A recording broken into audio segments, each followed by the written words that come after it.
انسانی روح کھڑے کر دینے والا یہ واقعہ حضرت عمر رضی اللہ عنہ سے منسوب کیا جاتا ہے، جس کو سن کر پتھر دل بھی موم ہو جاتا ہے۔ ایک دفعہ حضرت عمر رضی اللہ عنہ ایک محفل میں بیٹھے تھے کہ اچانک ایک اجنبی آ کر اس محفل میں بیٹھ گیا۔ اس کے کچھ ہی دیر بعد دو نوجوان اس شخص کے پیچھے آئے اور اس کے سامنے کھڑے ہو کر حضرت عمر رضی اللہ عنہ سے مخاطب ہوئے، کیا امیر المومنین، اس شخص نے ہمارے باپ کا قتل کیا ہے تو ہمیں انصاف دیا جائے۔ یہ سن کر حضرت عمر رضی اللہ عنہ نے اس شخص سے دریافت کی کہ کیا یہ دونوں نوجوان سچ کہہ رہے ہیں؟ جس پر اس شخص نے کہا، کیا امیر المومنین، ان کا باپ اپنے اونٹ سمیت میرے کھیت میں داخل ہوا، جس پر میں نے اسے ایک پتھر اٹھا کر دے مارا جس سے اس کی موت واقع ہوئی، لیکن میرا اسے قتل کرنے کا کوئی ارادہ نہ تھا۔ آپ رضی اللہ عنہ نے فرمایا، اس کی سزا موت ہے۔ اس شخص نے گڑ گڑا کر کہا، کیا امیر المومنین، میرے بیوی بچوں کا دنیا میں کوئی نہیں، لہٰذا مجھے معاف کر دیا جائے۔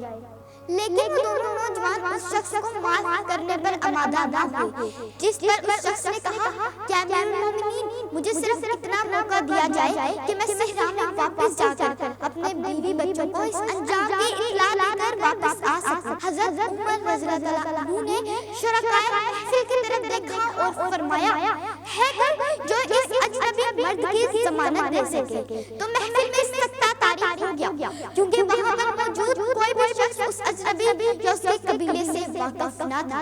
جب حضرت عمر رضی اللہ عنہ نے دوبارہ وہی سوال دہرایا تو صحابی رسول صلی اللہ علیہ وسلم حضرت ابو ذر غفاری رضی اللہ عنہ نے کہا، کیا امیر المومنین، میں اس شخص کی ضمانت دیتا ہوں، اگر یہ شخص 3 دن تک واپس نہ آیا تو اس کے بدلے میری گردن اڑا دی جائے۔ وہ شخص 3 دن کی مہلت لے کر چلا گیا۔ پھر 3 دن بعد نماز عصر کے بعد جب سب لوگ شریعت محمدی کے نفاذ کو دیکھنے کے لیے جمع ہوئے تو اس کے آمد کے کوئی بھی آثار نہ تھے۔ حضرت عمر رضی اللہ عنہ نے حضرت ابو ذر غفاری رضی اللہ عنہ سے سوال کیا کہ وہ شخص کدھر ہے؟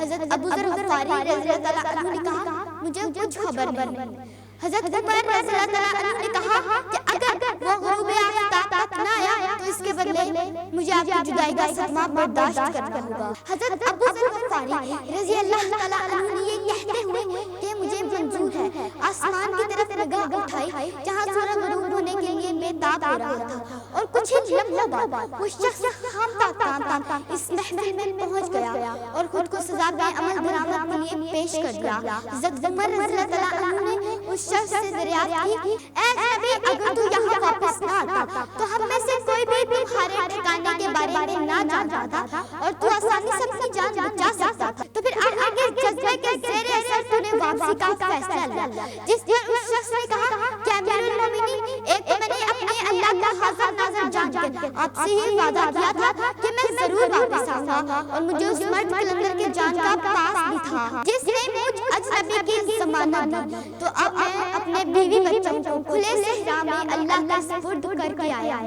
اور اب میں اپنی سزا بھگتنے کے لیے تیار۔ پھر آپ نے حضرت ابو ذر غفاری رضی اللہ تعالیٰ عنہ سے پوچھا کہ آپ نے اس شخص کی ضمانت کیوں دی تھی؟ تو حضرت ابو ذر غفاری رضی اللہ عنہ نے کہا کہ میں نہیں چاہتا تھا کہ کسی کے خیال میں آئے کہ ہمارے درمیان اعتماد کا جذبہ ختم ہو چکا ہے۔ اس کے بعد آپ دونوں نوجوانوں سے مخاطب ہو کر فرماتے ہیں کہ تمہارا مجرم حاضر ہے، تو اب کیا سزا میں عمل درآمد کیا جائے؟ لیکن وہ دونوں نوجوان یہ منظر دیکھ کر آپ دیدہ ہو چکے تھے۔